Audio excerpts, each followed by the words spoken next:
Hoje a gente começa o capítulo 13 e fala de cadeia magnética. Então nós vamos aí aproveitar para marcar aí a página de frente do capítulo, né? Que a gente já se habituou a fazer o nosso índicezinho remissivo. Tem mais coisas para estudarmos nesse capítulo.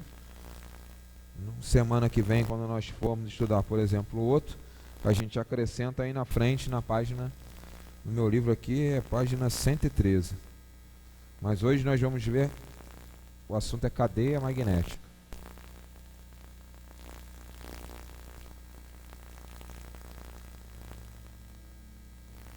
Então vamos começar.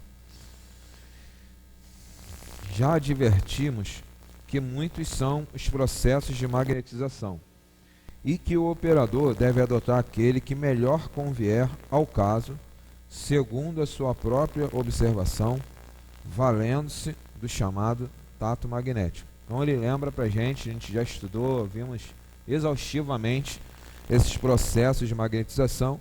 Também vimos que eles são aplicados de acordo com a ocasião, de acordo com cada pessoa que a gente tem para dar passe, de acordo com cada tipo de enfermidade que as pessoas apresentem. Isso aí vai variar, não tem como a gente seguir como uma regra, embora tenha a maioria dos itens que nós até numeramos lá, vamos repetir sempre, em pequenas variações, mas vamos repeti-los sempre. E ele acrescenta ainda a participação lá do tato magnético como parte integrante desses processos de magnetização, sendo que o tato vai ser aquele recurso que a gente tem para definir dentro desses processos qual é o melhor que nós vamos utilizar para aquele caso que está ali naquele momento diante de nós. Trataremos agora, continua aqui o autor, da cadeia magnética, que na opinião de Deleuze é o meio mais poderoso para aumentar a força do magnetismo e para pôr em circulação fluido. Então nós vamos ler aqui o que ele chama de cadeia magnética e depois vamos pensar um pouquinho sobre a proposta de trabalho dele. A cadeia se forma de pessoas sãs, interessadas ou que se possam interessar pela cura do doente, ou então pela reunião dos próprios enfermos que se agrupam para seu comum tratamento. Então tem duas formas de nós estabelecermos uma cadeia magnética. Uma é nós concentrarmos as pessoas sãs, né? Então seriam os magnetizadores e aqueles que ainda que não sejam os magnetizadores não são doentes e estão dispostos a colaborar com a cura das pessoas que serão tratadas naquele dia. Esse é o primeiro tipo. O segundo tipo de cadeia magnética é o contrário, é a reunião, a concentração dos doentes, dos enfermos. No primeiro caso, quando as pessoas se reúnem com o fim de aliviar um doente, a cadeia se diz comunicativa. Então, quando a gente reúne os magnetizadores e mais as pessoas interessadas na cura dos doentes, ele chamou, batizou lá. Esse tipo de cadeia magnética é chamado de cadeia comunicativa. No segundo caso, quando é a concentração de doentes, ela se denomina ativa. Parece-nos, entretanto, mais acertado denominá-las, respectivamente, de cadeia comunicativa, quando muitos indivíduos comunicam sua força em benefício de alguém, e de cadeia receptiva, quando diversos recebem a influência magnética para o tratamento em comum. Então vamos repetir devagarzinho. O autor, o Miguel Timpone, Micaelis, ele propõe uma pequena mudança no nome, chamar de cadeia comunicativa quando muitos indivíduos comunicam sua força em benefício de alguém, e de cadeia receptiva, em vez de ativa, ele fala assim, receptiva, quando diversos recebem a influência magnética para o tratamento em comum. Continuando aqui.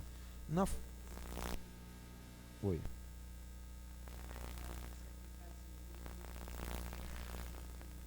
Vamos chegar lá, deixa eu só concluir aqui, mas nós vamos discutir, esse será um dos exemplos que nós vamos discutir. Na formação da cadeia comunicativa, depois de escolhidas as pessoas interessadas pela sorte do doente e que possam concentrar toda a sua atenção e a sua vontade para o fim único de concorrer para a cura, o magnetizador estabelecerá a relação mediante contato com cada uma delas pelo espaço de 2 minutos.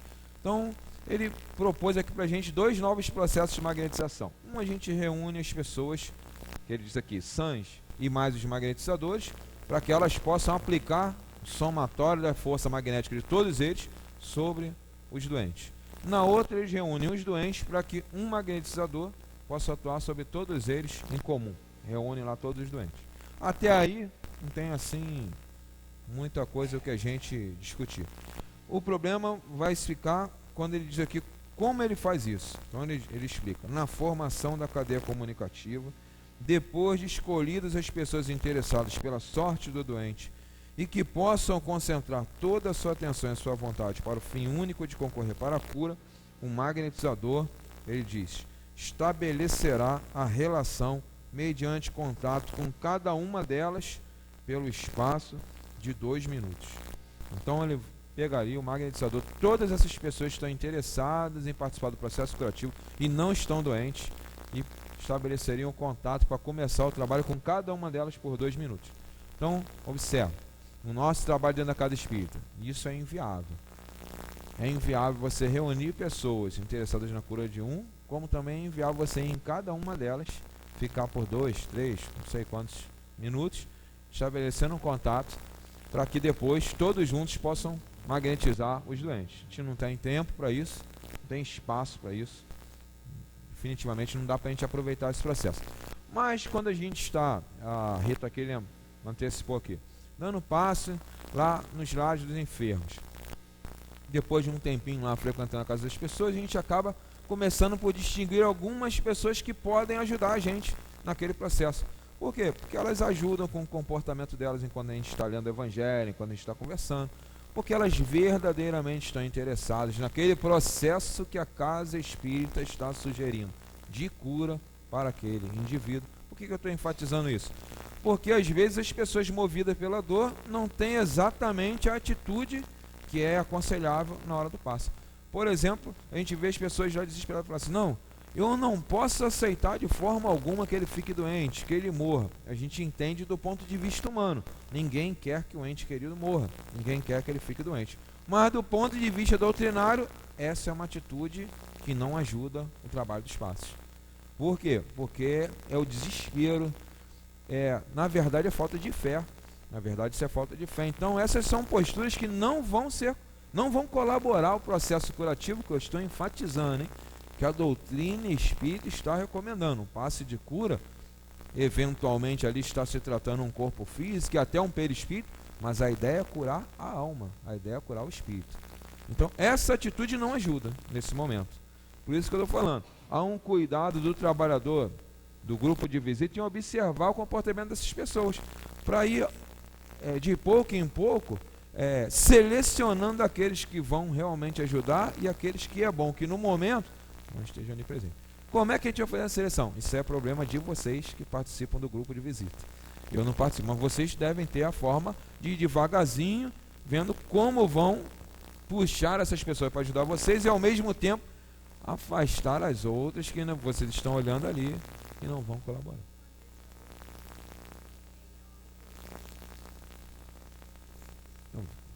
Não tem jeito, vai ficar lá, entendeu? Vai participar. Quando os espíritos fazem isso, a Maria Helena aqui está lembrando, algumas pessoas têm a recomendação do plano espiritual para ficar. Aí já é um processo educativo, elas estão ficando para aprender. Não quer dizer necessariamente que elas vão conduzir ou participar diretamente do trabalho, mas vão observar. A gente pode até em algumas ocasiões passar para elas algumas tarefas para elas se sentirem participantes, mas pela experiência de vocês no trabalho, vocês vão ver logo que alguns não têm mesmo condição de dirigir a visita ao enfermo. Está participando, está se educando, está aprendendo, está vendo como é que está aprendendo até como ele em si deve se comportar, já que o trabalho é tão importante para ele, né? Mas ele não vai poder tomar a frente do trabalho, não vai poder fazer isso. É aquele caso que a gente estuda no livro dos médiuns, de pessoas que pelo estado mental, espiritual, físico, patológico mesmo, não deveriam exercer a mediunidade. Mas a gente na casa espírita, em especial a nossa que é grande, vira e mexe, a gente encontra pessoas que a gente olha, a pessoa é adoentada, como é que ela pode estar trabalhando como médium? O diretor do trabalho vai ter que administrar a situação, inventando uma situação em que ela possa participar, mas não diretamente no trabalho. Ela, assim, com dificuldades de origem nervosa, não vai poder participar na desobsessão do processo de incorporação. Isso não é recomendável. Isso é um ensinamento do Livro dos Médiuns. As pessoas que têm fragilidade do sistema nervoso devem se abstrair, não sei qual é a palavra que se fala, dos trabalhos mais desgastantes. O trabalho de incorporação é desgastante, especialmente do ponto de vista do equilíbrio do sistema nervoso. Então ela não pode participar disso, mas nada impede que ela faça uma prece, nada impede que ela fique dentro da sala vibrando pelo trabalho, nada impede, em alguns casos até que ela participe do apoio, mas não da doutrinação, mas não da incorporação, que são os trabalhos assim, de frente da tarefa. Tá? Enfim, ela está dentro do trabalho, não se fechou a porta para ela da oportunidade de progresso, que é o trabalho no bem, mas também não vai se entregar para ela a direção do serviço.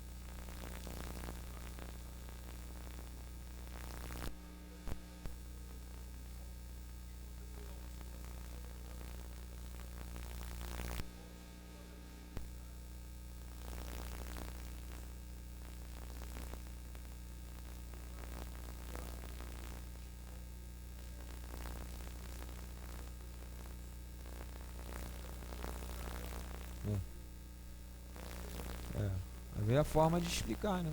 É o que eu estou falando, é administrar a situação. Não é simples, isso não é uma coisa simples de se fazer não, mas é necessária, porque é o que eu estou falando. De repente, ela realmente não pode participar, mas a forma como foi dito para ela também não ajudou. Também não ajudou, né? É complicado. Depois de você reverter a situação, explicar. A gente tem muitos casos assim aqui, que são situações difíceis de você até falar. Então... Às vezes tem um outro ponto também, a gente explica, mas a pessoa também não quer. Isso aí pra mim não é trabalho. Só encher copinho com água, só ficar entregando papelzinho aqui na porta, só ajudar, isso eu também não quero. Tem esse outro lado também. Então, num todo, esse tipo de situação nunca é difícil, nunca é fácil de você controlar, nunca é. Mas ela deve ser feita. Deve ser feita. Então a gente teria que escolher. Então, repito, dentro daqui do passe no centro espírita, isso é difícil de se fazer. Na visitação enferma, é um ambiente, uma situação em que você tem possibilidade de buscar isso aqui. Não propositalmente, vamos dizer assim, mas por circunstância de trabalho. Você não vai buscar, vou fazer uma cadeia magnética, porque isso é um processo de magnetizador. Mas você vai ver que dentro da situação de trabalho que você montou, o efeito final acaba sendo esse. Um grupo de pessoas que estão reunidas ali, no caso o magnetizador, que é o indivíduo que vai dar os passos, e mais 2 ou 3 que são parentes, que não estão doentes e que estão ali francamente dispostos a colaborar para que aquela pessoa se recupere. Então você acaba se aproveitando do equilíbrio deles também. Eles vão doar fluidos, eles vão atrair companhia espiritual boa para aquele processo. Por quê? Porque faz parte do mesmo grupo familiar. Os espíritos que tomam conta daquela família gostam de todos eles, então são mais pessoas a evocar espíritos que vão ajudar no processo curativo, né? Mas você vai ter que escolher essas pessoas, não vai poder ser qualquer um, né? Não vai poder ser qualquer um. Essa é a cadeia lá comunicativa.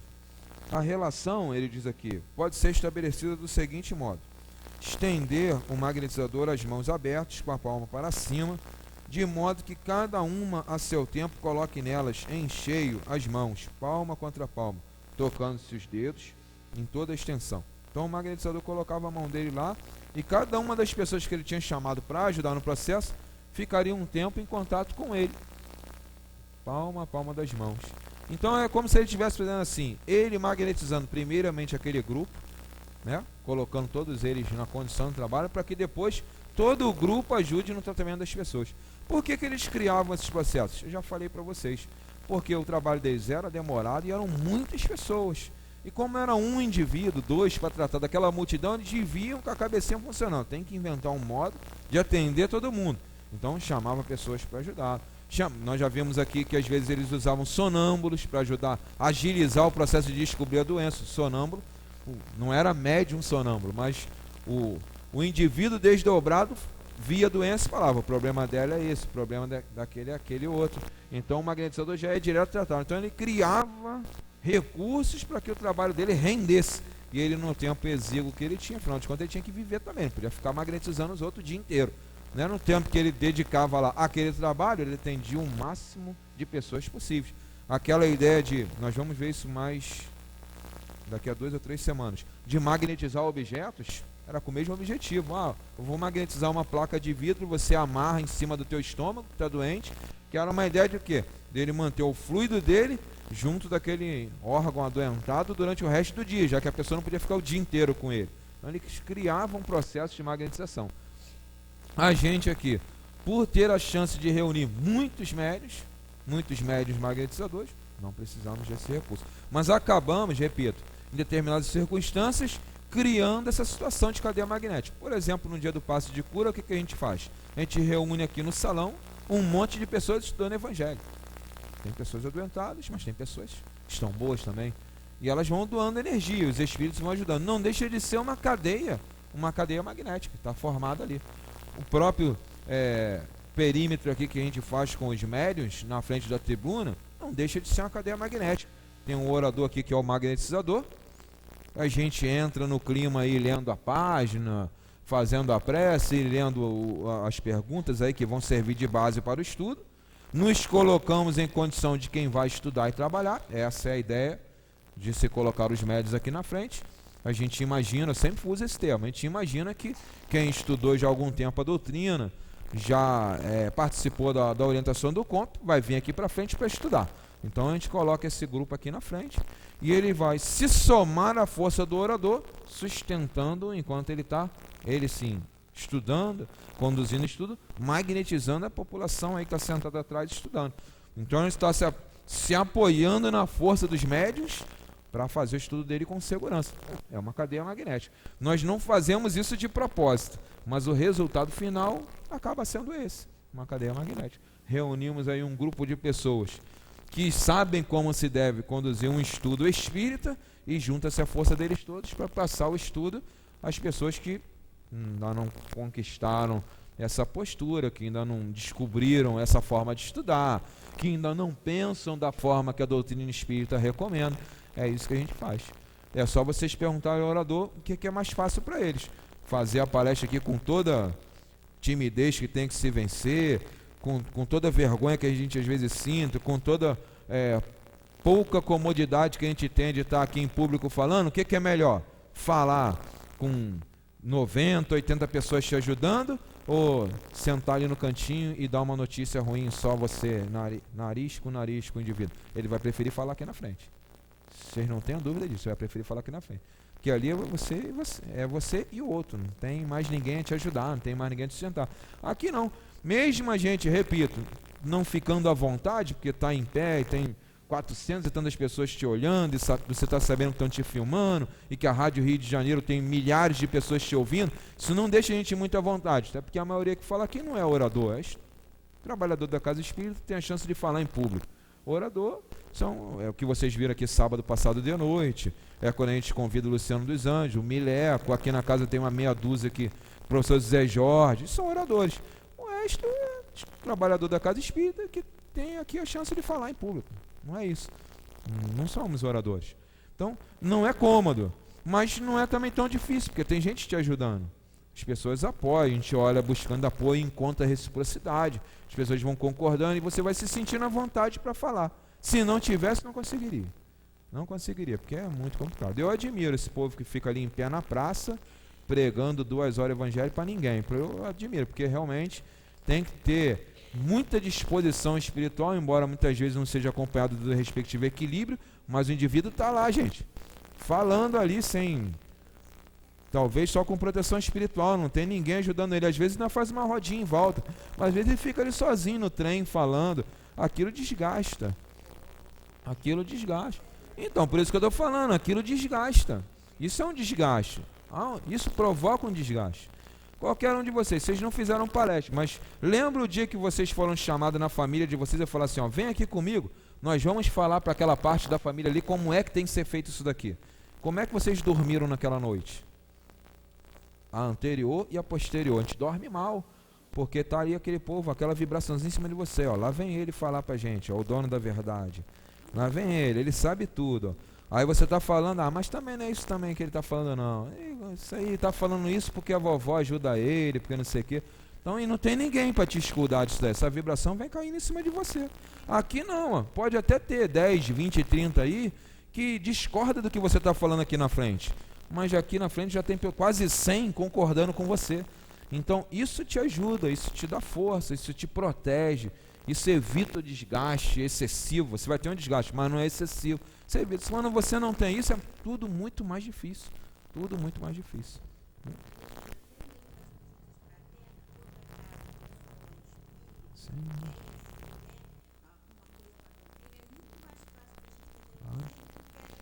Que você tem só o doente, entendeu? Do teu lado, você sente desgaste maior. O médium é aquele que sente mais ou menos a influência do mundo espiritual. Então, como a maioria de nós somos médios mesmo, a gente sente muito essa influência. Então, se não tiver quem nos proteja, quem nos ajude, quem nos ampare, quem nos escore, isso cai de cheio em cima da gente.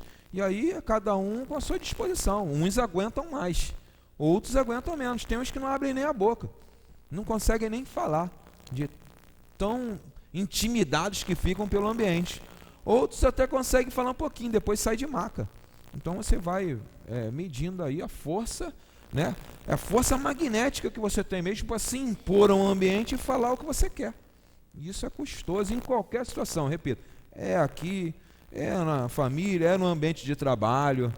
É no ambiente de trabalho. Olha, você que vai ter que ir lá naquela sessão lá, ó, explicar para eles como é a partir de hoje. A partir de hoje é assim. E a turma fazia 40 anos de outro jeito. E você chega lá, acabou tudo. Agora o homem quer que faça desse jeito. Eles não estão vendo o chefe, estão vendo você. Então a inquietação deles cai em cima de você, ó, a rebeldia cai em cima de você, o inconformismo cai em cima de você, a antipatia cai em cima de você. O outro não, está lá dentro do escritório dele, pode até recolher a rebarba, mas não foi direto, foi você que estava lá, falando como algumas pessoas falam, dando a cara a tapa, foi você, então você que sente o impacto, não é? Aqui não, vou repetir mais uma vez, com toda dificuldade que represente falar em público, existem pessoas, existem os espíritos, estão aqui te sustentando, te ajudando, você estudou, quem fez a palestra está ali há alguns dias já preparando o estudo, isso funciona como uma evocação dos espíritos que concordam com aquela ideia que você vai vender ali naquele dia, que você vai propagar, são os defensores daquela causa. Eu vou falar do Evangelho, então os espíritos que gostam do Evangelho vão estar com você, te ajudando. Grandes figuras ou não, eles gostam assim como você daquele assunto, vão estar contigo. Então é bem diferente de você se meter sem nenhuma proteção desse tipo, tomar uma tarefa dessa em público. É bem diferente. Vamos ler aqui mais um pouquinho. Isso realizado, os componentes da cadeia comunicativa dão-se as mãos mutuamente. Então essa turma toda que o magnetizador reuniu, todo mundo se dá a mão, formando uma fila, da qual o primeiro da fila segura a mão do magnetizador. Não é aquele negócio meio complicado, né? A fim de que este, com a mão que se conserva livre, possa atuar por meio de imposição e passe sobre o doente, tal como se faz na magnetização em geral, obedecidos os preceitos e as regras que já passamos em revista. Então, junto àquele filão lá que ele magnetizou, primeiramente, são as pessoas boas, ele segura a mão de todo mundo e com a outra mão ele dá passe na turma toda que ele tem que atender. Então, vocês imaginem aí, imagina o altivo segurando a mão de uns 20 médios e uma fila, a gente ia ficar uma fila daqui até a Madureira para ele dar passe. A gente ia começar a dar passe quarta-feira, 7h30 da noite, ia terminar lá para 6, 8 horas da manhã, por aí. Então não tem como a gente fazer isso aqui, não tem como fazer mesmo. Vocês veem aqui, até numa leitura superficial, que isso é claramente um recurso para você tratar um monte de pessoas ao mesmo tempo. E é claramente um recurso nesse sentido. Eles conseguiam, porque eram magnetizadores assim, muito poderosos, eles conseguiam mesmo. Mas a gente não tem, essa turma aqui hoje nem reencarna mais na Terra, não tem nem mais reencarnado aqui. Se estão por aqui é guia espiritual, é instrutor de magnetismo no mundo espiritual, eles nem reencarnam mais, então não tem mais disso, não tem mais gente para fazer isso, a verdade é, não tem. Então a gente tem que fazer como o Nestor fala, um a um e balançar muito a mão para ver se sai uma gotinha de fluido, é o que a gente tem que fazer, senão o recurso não vai valer para a gente. Tá bom? Nessa altura, com as mãos já ligadas, levante alguém com sinceridade e fervor uma breve rogativa ao alto, para que a assistência espiritual se faça sentir em toda a sua plenitude. E só então a magnetização terá começo, devendo terminar depois de 20 a 30 minutos. Então, em meia hora ele tratava lá um monte de pessoas. A gente não tem como fazer isso. Mas se a gente ler com cuidado, vai ver que várias coisas que estão aqui a gente acaba fazendo por consequência da nossa organização de trabalho. A rogativa no início do trabalho, todos nós fazemos. Juntar o grupo de trabalho antes dos doentes entrarem na sala, os médicos fazem uma prece coletiva ali, a gente se dá as mãos. Aquilo acaba estabelecendo uma corrente, uma cadeia magnética entre aquele grupo ali. Mas depois a gente não fica de mão dada para dar passe em um. Eu lembro que alguns anos atrás, na Maré, naquele trabalho que a gente tinha, a maioria de vocês participou lá com o Nestor domingo de manhã, no começo, logo assim que eu cheguei lá, há uns 6, 7 anos atrás, na ocasião da passe nas crianças, a gente fazia uma coisa parecida. Como eram muitas crianças e poucos médicos, te juntavam elas todas na hora do café da manhã, era um mesão ali, né, naquele refeitório, e os médicos faziam um círculo em volta e fazia lá uma vibração. A gente dava passe nas crianças assim. E em algumas ocasiões a gente fazia isso nas salas, tinham poucas salas, então tinha sala cheia de assistido, mal dava para os médios entrarem, muito menos para dar passe. Então os médios se esgueiravam assim pela parede, contornavam a parede, os assistidos faziam um bolinho no meio e a gente fazia essa vibração. Os assistidos não gostavam, eles diziam que aquilo não era passe. Então uma meia dúzia deles saía, e quando tinha a sala que a gente dava passe, eles entravam ali para tomar passe. Às vezes a gente via, não, porque você já não ficou lá, não, mas lá não valeu. Ah, seu Alexandre, eles falam assim, seu Alexandre, lá não valeu não, agora eu quero tomar passe. Aqui é passe, lá não foi. Né? Eu nem vou ficar, se domingo que vem for de novo aquilo ali, eu não quero nem mais ficar nessa turma, porque lá não tem passe. Eu quero tomar passe, se eu não tomar passe, eu não vou melhorar, não vou. Então, as próprias pessoas não, até culturalmente elas não gostavam. Mas vocês vão visitar aí casas espíritas que trabalham assim, os médicos fazem uma vibração e o povão fica lá no meio e todo mundo sai feliz da vida, porque eles já se acostumaram com aquele tipo de trabalho. Aqui, se você fizer, as pessoas não vão gostar, porque elas já se habituaram a tomar o passe individualmente. Então, se você estabelecer esse método de trabalho, eles vão protestar, não valeu. Nem senti aquele calorzinho, o médico me dava um passe, eu sentia, meu cabelinho arrepiava, esse negócio eu não sinto nada. Então, não valeu. A gente quer tomar passe. Eles vão reclamar, seguramente vão reclamar. Não será demais repetir com Boé que para tais casos não se pode de maneira alguma contar com mercenários, pessoas de fé vacilante, cujo ceticismo, sempre pronto à crítica ou à negação dos fatos, entravaria em vez de desenvolver a ação magnética. Então ele imagina que nessa fila, né, ele juntou lá uma fila de 20 pessoas, todas de mão dada. Se no meio tiver alguém com uma postura que não seja condizente com o trabalho, é como se você colocasse uma resistência. Não. É o que acontece. É um fator, uma resistência, é um fator de dificuldade para que o fluido corra ali naquela corrente toda e chegue no indivíduo lá na ponta. Então, outra vez, vai acontecer a mesma coisa aqui com a gente não faz cadeia magnética, mas a gente sabe que isso aqui é verdade. Se você tem no grupo lá uma pessoa que não se conduz mentalmente, espiritualmente, organicamente, como a gente recomenda para o dia do trabalho do passe, ela puxa o resultado final, aquilo ali é um todo coletivo. Né? Kardec ensina lá no finalzinho do livro dos médios, das reuniões e sociedades espíritas, aquela parte que a maioria de nós nem assiste mais no curso do livro dos médios, já está chegando em novembro, dezembro, a maioria já debandou do curso. Mas naquela parte final lá, Kardec diz que a força qualitativa de uma reunião é o resultado do somatório da qualidade dos pensamentos das pessoas que compõem a reunião. Então, quando a gente monta uma sala de cura e põe ali 15 médiuns, não se observa a capacidade individual de cada um, mas a força do grupo. Então, se você tem 15, podem até não ser, vamos dizer assim, médiuns muito poderosos, mas são unidos, são harmonizados, entendem muito bem qual é o papel deles dentro daquele trabalho, respeitam o plano espiritual que está ali presente, sabem se conduzir na frente dos doentes, diante da dor das pessoas, você vai ter um grupo muito forte dentro do trabalho.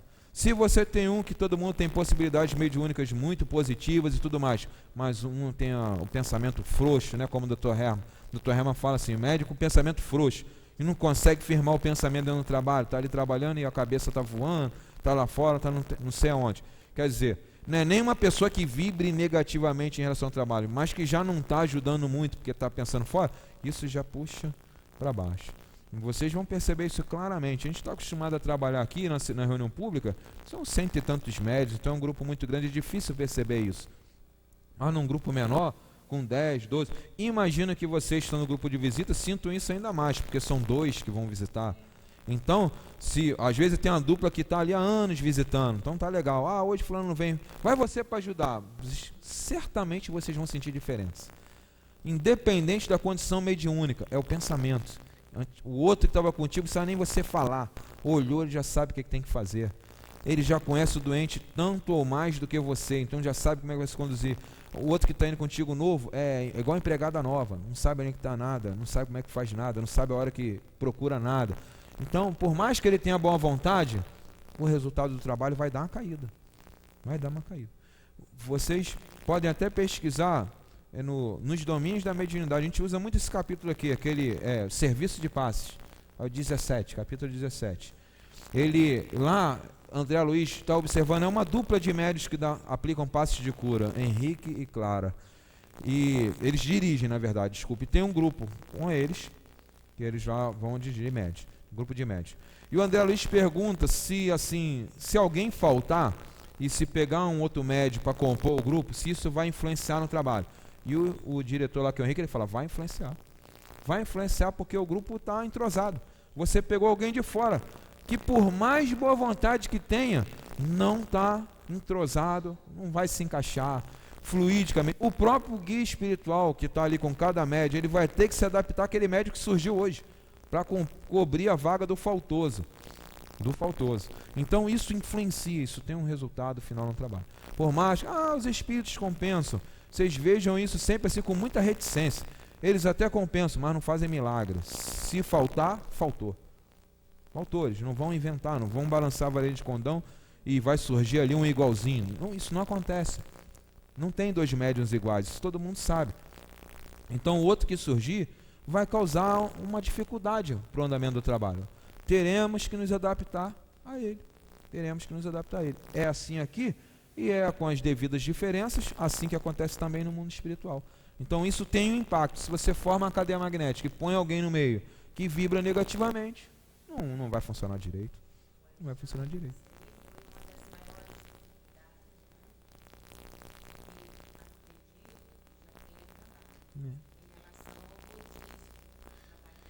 É uma dificuldade. Porque a ideia do rodízio que se estabeleceu na obsessão é o quê? Dá maleabilidade para os diretores de tarefa. Mas tinha uma perda, que era qual? O cara chega e não conhece ninguém do grupo. E aí acontece aquela coisa da simpatia. Quem vai dirigir? É a Ivete. Ivete, que maravilha. A gente gosta dela, ela não é da nossa sala, que bom. Isso. Quem vai dirigir é o Alexandre? Se tivesse me avisado, eu nem vinha. É muito bonitinho, mas é antipático toda a vida. Isso aqui eu não gosto.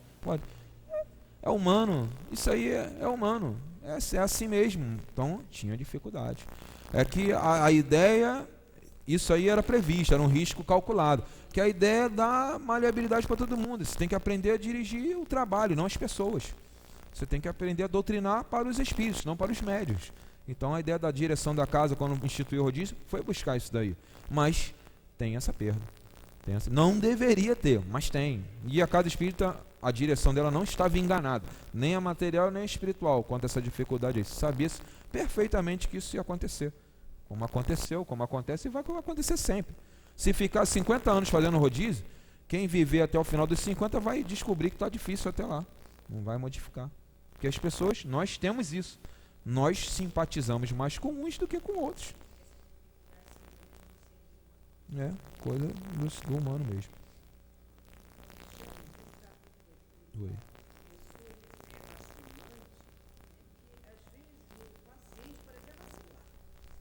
Vacila mesmo. Nós vacilamos. Mas nós vacilamos. O que ele faz aqui é advertência contra aquela vacilação do pensamento. Quanto mais é o cara que passa o tempo todo voando.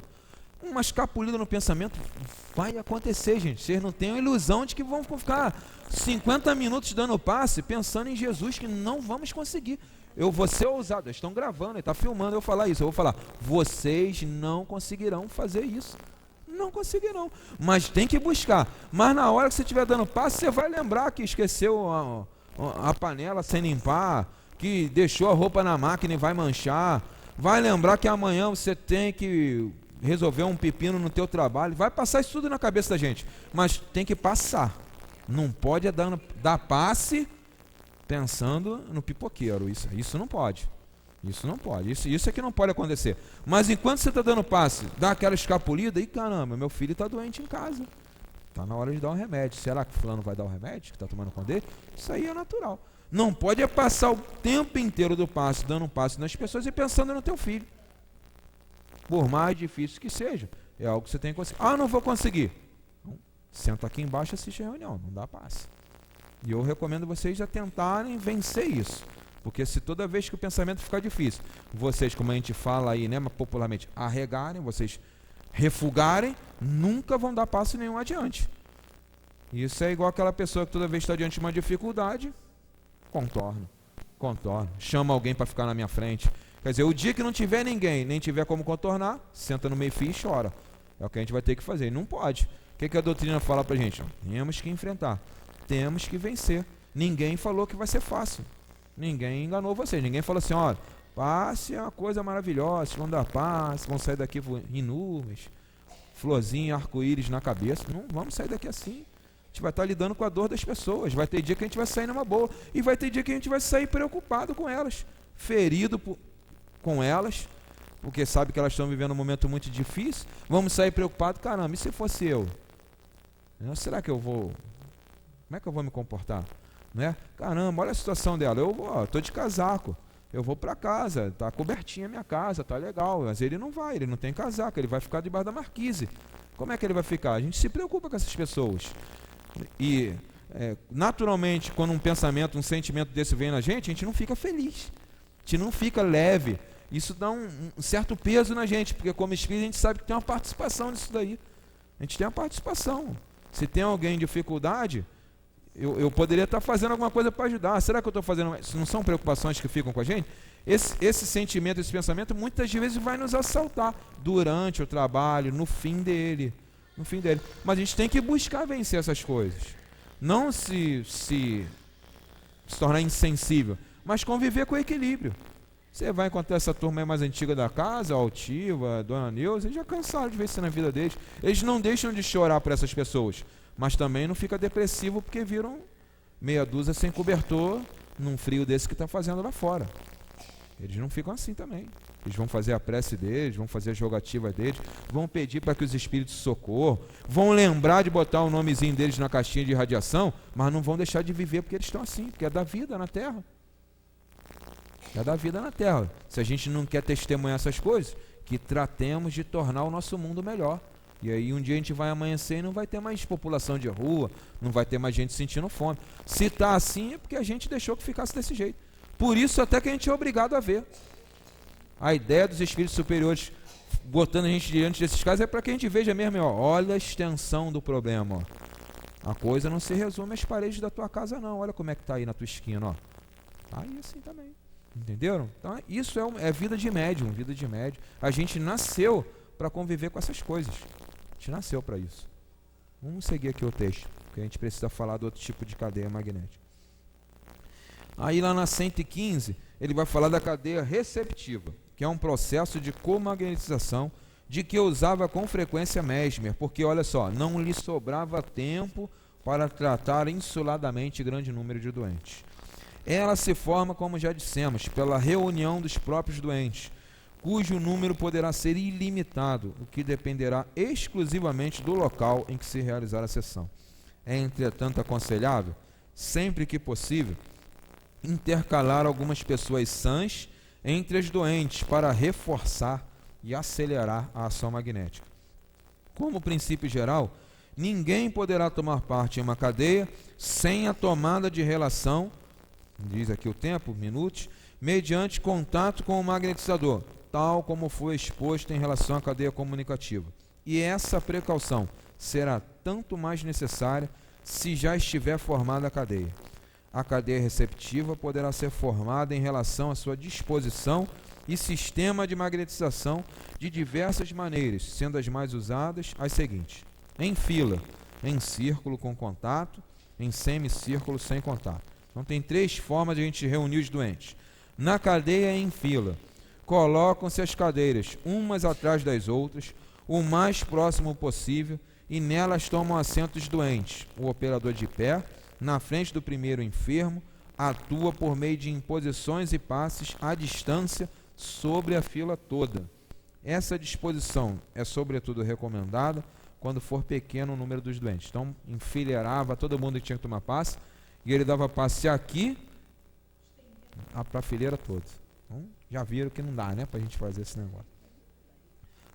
Botam a gente numa fila para ir um de cada vez, já não funciona muito bem o negócio.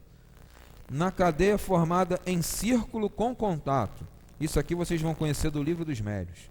Conforme está a indicar a denominação, as cadeiras são colocadas em círculo, então formam um círculo lá com os doentes. Estabelecendo-se o contato dos doentes, os quais, de vizinho a vizinho, dão-se mutuamente as mãos, tocam-se com o joelho e a extremidade dos pés. Lembra quando Kardec trabalhava lá com as mesas, que tinha pessoas que diziam assim: vamos botar os médios em círculo, encostando o joelho com o joelho e dedinho com o dedinho? No começo o pessoal fazia assim, e Kardec fazia assim também, porque ele era magnetizador, ele conhecia o magnetismo. Depois ele chegou à conclusão: e não adianta nada disso, tem que ter um médio de efeito físico. Se tiver um, não precisa dar mão para ninguém, pode ser magrinho, pode ser criança, que ele vai botar a mesa para subir, flutuar, andar para o lado, para trás. Não depende da compreensão física de ninguém, depende do fluido que o indivíduo tem. Então, de primeiro ele fazia isso daqui, porque ele já conhecia esse processo. Então vamos juntar todo mundo, encostar dedinho com dedinho e a palma da mão em cima da mesa. Ele conhecia. Então fazia-se lá um círculo e o magnetizador ficava no meio e magnetizava lá o círculo de doentes. Mas aí, olha só, tinham inconveniências e perigos dessa formação, o qual afirma Gautier, entre outras coisas, que o magnetizador nem sempre conhece a natureza da moléstia de cada enfermo. Esse é o primeiro ponto. Se ela é contagiosa ou não. Naquele tempo eles tinham esse problema. Eu não tinha, a medicina era muito fraquinha, muito incipiente, muito precária. Então não se sabia que tipo de doença as pessoas tinham. Então imagina, reunir todo mundo num ambiente fechado e ainda encostar um no outro. De repente você é todo mundo mais doente ainda, porque pegou uma doença de todos. E naquela época, ó, o povo morria que nem mosca. Vocês lembram aí? Gripe, cólera, febre amarela, gripe espanhola, peste negra. Não tinha penicilina, não tinha remédio para dor, não tinha nenhuma espécie de antibiótico. Era chazinho, cataplasma, vomitório, era o que tinha de recurso. Então, se pegou uma doença mais braba, era acender as velhinhas e passá-la a rezar e torcer para melhorar por obra da divina providência, que a medicina não ia fazer nada por nós, não fez nada por nós, éramos nós que estávamos lá naquele tempo, não fazia nada. Esse negócio melhorou da Segunda Guerra Mundial para cá, aí a gente começou a ter um pouquinho mais de recurso, mas antes não tinha nada. Então tinha essa dificuldade. E tinha uma outra ainda, o magnetizador em determinadas ocasiões ficava de costa para os doentes. Então, imagine você dando passe e numa das pessoas nesse grupo, assim, com algum tipo de inquietação psiquiátrica, vamos dizer assim. A pessoa levantaria e poderia te agredir sem que você tivesse nem chance de se defender. Né? Então, isso aí era um inconveniente. Por causa disso, eu estou resumindo agora por causa do tempo. Por causa disso, eles partiram para o semicírculo. Em vez de fazer um círculo de doentes, eu faço um semicírculo. Então, os doentes estão todos na minha frente. Eu vejo todos eles. Então eu não corro risco de nenhum susto dessa natureza aí. Os que iam comigo lá na Maré, lembra? Eu lembrando disso aqui, eu procurava, quando a gente ia dar passe lá nas crianças lá especiais, tendo em vista uma ocasião em que uma daquelas crianças lá agrediu uma médium, eu não deixava que os médios ficassem de costa para eles. Então eu pedia para colocar eles em semicírculo. Antigamente a gente fazia uma rodinha na sala. Então tinha ocasião que a gente ficava de costa para eles. Então não, põe eles em fila, que a gente vai dar passe neles em fila. Eu pedia, eu ia até antes na sala e falava para as pessoas que estavam lá, ó, arruma eles aí, bota eles aí, as cadeirinhas uma ao lado da outra. Porque a gente foi uma vez lá, fizemos um círculo e um menininho que tomava passe lá, ele levantou e puxou o cabelo da médium, deu um puxão mesmo, machucou ela. Ele é doente, não teve nenhuma responsabilidade sobre aquilo. A gente é que teve que se organizar. Então a gente lembrou disso daqui, já conhecemos mais ou menos o livro, então não vamos mais ficar de costa para eles. Vamos botar a turma toda na nossa frente aí, para não ter mais esse risco de acontecer. E ainda tinha inconveniente, a gente acabava de dar passe e continuava na frente. Então eu ficava o tempo todo de costa.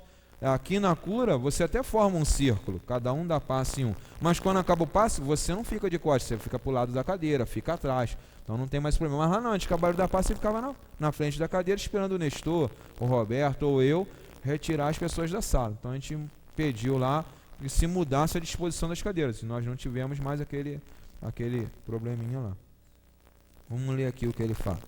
Ó, exatamente isso. Onde está assim, Buê, tem um número 160 aí. Buê ainda aponta o inconveniente de ficar o operador de costas voltadas para alguns doentes e, portanto, mal colocado para exercer a sua ação e vigilância. A gente não pode esquecer que geralmente isso acontece com crianças, né? É muito raro adulto assim, muito inquieto por enfermidade do sistema nervoso, psiquiátrica aí, vir tomar passe de cura aqui. Mas no grupo de visitas, eu acho que de vez em quando vocês devem pegar esses casos. Então lembra sempre disso. Nunca fica de costa para eles, porque eles têm movimento, tem involuntário. Um espasmo naquele dedo, mexe a mão, dá um tapa em você, um safanão. Então você tem que estar sempre de frente para eles. Por isso que se pede também que nunca vá uma só pessoa, um só de passe. Dependendo do doente, você sozinho não tem como controlá-lo. Precisa que alguém esteja do lado dele, às vezes nem segurando, mas só do lado. Tem pessoas que exercem assim uma ascendência sobre esse tipo de doente. Eu vi muitas vezes isso lá na Malé, nesse grupo lá, Sheila, das crianças lá excepcionais, né, as especiais, como a gente fala. Às vezes tinha um lá que era inquieto, ficava andando a sala toda, então tinha um trabalhador que vinha, sentava do lado e falava, fulano, fica quietinho que você vai tomar passe. Ele ficava ali quietinho o passe inteiro. Quando aquele trabalhador não estava e era outro, não tinha jeito.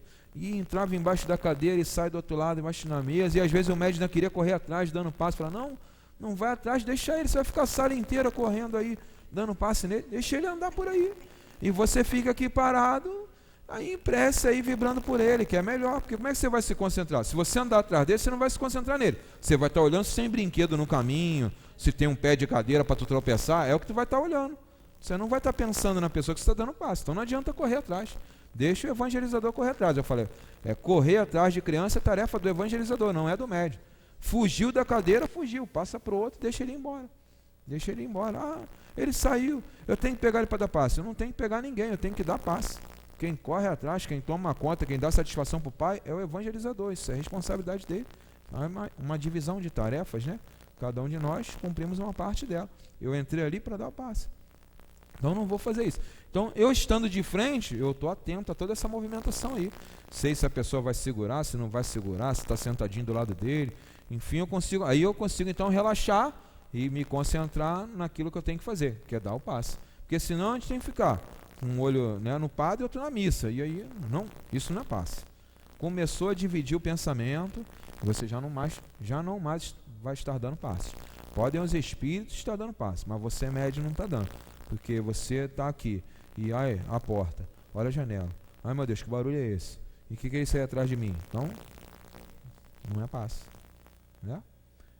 Lembra a época que a gente ficava apoiando? Quando você está dando passe, é mais fácil concentrar. Quando estava apoiando, o pessoal ficava assim. Porque achava, eu estou parado, isso é chato, eu não consigo me concentrar. Então tá fazendo qualquer coisa, menos apoiar. Você está... Ih, vem o Nestor aí. Aí vai lá, dá uma olhada. A gente se distraía, não dá. Nós vimos aqui lá no começo. O magnetizador é aquele que, começando a magnetização, se ocupa unicamente do que faz. Então, está com a cabeça voltada ali para o doente.